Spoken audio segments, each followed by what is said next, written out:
ఇప్పుడు ప్రెసెంట్ ఏదైతే ఆర్యవై శాఖకు సంబంధించి ఒక యుద్ధం లాగా నడుస్తున్న ఛాంబర్ ఆఫ్ కామర్స్ ఎలక్షన్స్, దాని గురించి చెప్పాలంటే మీరు ఏం చెప్తారు?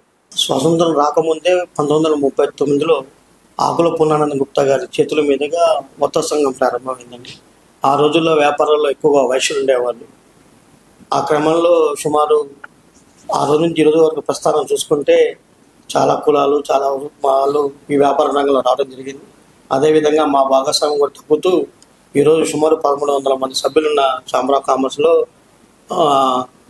40% వైశ్యాసు, 60% నాన్ వైశ్యాసు కూడా వ్యాపార రంగంలో ఉన్నారు.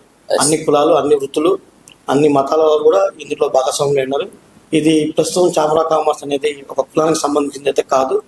ఈరోజు ఛాంబర్ ఆఫ్ కామర్స్ అంటే అన్ని కులాలు, అన్ని మతాలకు సంబంధించిన ఒక వసుదైక కుటుంబం లాగా ఇది కొనసాగుతుంది.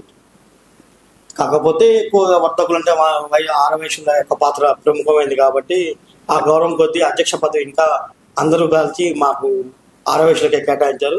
ఈ సందర్భంగా అన్ని మతాలకి, అన్ని కులాలకు కూడా మేము ధన్యవాదాలు తెలుపుతున్నాం.